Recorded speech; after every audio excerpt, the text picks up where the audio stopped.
खूप दिवसांपासून रखडलेले ठिबक सिंचनाचे अनुदान शेतकऱ्यांना मिळणारे कृषी विभागाने वारंवार केलेल्या पाठपुराव्यामुळे राज्य सरकारने या अनुदानासाठी 123 कोटी रुपयांचा निधी उपलब्ध करून दिलाय। यामुळे प्रतीक्षेत असलेल्या शेतकऱ्यांच्या खात्यावर डीबीटीद्वारे अनुदानाचे पैसे जमा होण्यासाठी मार्ग मोकळा झालाय। निवडणुकांच्या तोंडावर राज्य सरकारने आता या अनुदानासाठी निधी उपलब्ध करून दिला असून 2021-22 मध्ये ठिबक सिंचन घेतलेल्या शेतकऱ्यांना 62 कोटी रुपये, 2022-23 मध्ये ठिबक संच घेतलेल्या शेतकऱ्यांना 30 कोटी रुपये आणि 2023-24 मध्ये ठिबक सिंचन घेतलेल्या शेतकऱ्यांना या अनुदानाचं वाटप केलं जाणार आहे।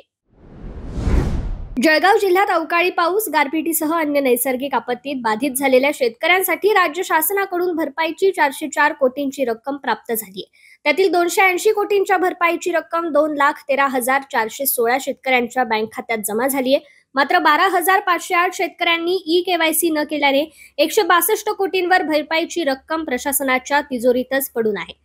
जळगाव जिल्ह्यातील 12,508 शेतकऱ्यांनी ई-केवायसी प्रमाणीकरण केलं नाही, त्यामुळे शासन स्तरावरून मंजुरी मिळाली असतानाही अनुदानाची रक्कम या शेतकऱ्यांच्या बँक खात्यावर वर्ग करता आली नाहीये। गणेश चतुर्थी असल्याने बहुतांश बाजार समितीमध्ये कांदा लिलाव बंद होते। 60,000 क्विंटलची कांदा आवक झाली। यात अहमदनगर जिल्ह्यात उन्हाळ कांद्याची 54,000 क्विंटलची झाली। काल कांद्याला सरासरी 2,650 रुपयांपासून ते 3,800 रुपयांपर्यंत सरासरी दर मिळाला। उन्हाळ कांद्याला अहमदनगर बाजारात 3,600 रुपये, चांदवड बाजारात 3,800 रुपये, कोपरगाव बाजारात 3,940 रुपये, नेवासा गोडेगाव बाजारात 3,500 रुपये दर मिळाला। तर लाल कांद्याला बारामती बाजारात 3,400 रुपये, भुसावळ बाजारात 3,500 रुपये दर मिळाला।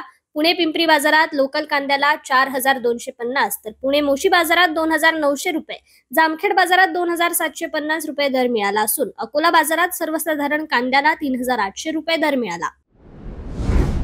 जालना जिल्ह्यातील 969 शेतकरी 987 एकरांवर तुतीची लागवड करून रेशीम कोष उत्पादन घेत आहेत। जिल्ह्यात आंतरराष्ट्रीय दर्जाच्या ऑटोमॅटिक रीलिंग मशीनची उभारणी केल्यामुळे रेशीम धागा निर्मिती होती। त्यामुळे आता रेशीम अंडीपुंज कोष उत्पादन ते रेशीम धागा निर्मिती करणारा जालना जिल्हा राज्यात एकमेव ठरलाय। रेशीम शेतीसाठी शासनाकडून प्रति एकर 3,97,335 रुपये अनुदानासह अंडीपुंजही दिले जातात। 2023-24 मध्ये रेशीम कोशाला प्रति क्विंटल 43,000 रुपयांचा भाव मिळाला। छत्रपती संभाजीनगर जिल्ह्यातील शेतकऱ्यांना सिंचनासाठी दिवसा अखंडित आणि भरवशाचा वीज पुरवठा करण्यासाठी मुख्यमंत्री सौर कृषी वाहिनी योजना 2.0 अंतर्गत राज्यात 9,200 मेगावॅट क्षमतेचे सौर ऊर्जा प्रकल्प उभारण्यात येणार असून त्यापैकी 3 मेगावॉट क्षमतेचा पहिला सौर ऊर्जा प्रकल्प वैजापूर तालुक्यातील धोंदलगाव इथे कार्यान्वित झालाय। यामुळे 1,753 शेतकऱ्यांना दिवसाही वीज मिळेल। हा जगातील सर्वात मोठा विकेंद्र सौर ऊर्जा निर्मिती प्रकल्प आहे। या वर्षी मार्च मध्ये सुरू झालेल्या 9,200 मेगावॅट विकेंद्रित सौर प्रकल्पाचा हा एक भाग आहे। सातारा जिल्ह्यात पाऊस सुरू असून स्ट्रॉबेरीचे उत्पादन घेणाऱ्या महाबळेश्वर तालुक्यातही अतिपर्जन्यमान झालंय। त्यामुळे सध्या तरी स्ट्रॉबेरीची लागण 15 दिवस पुढे गेली आहे। तसेच वाई, जावळी आणि कोरेगाव तालुक्यातही पाऊस अधिक झाल्याने नर्सरीत स्ट्रॉबेरी रोपांनाही रोगाचा प्रादुर्भाव होऊ लागलाय।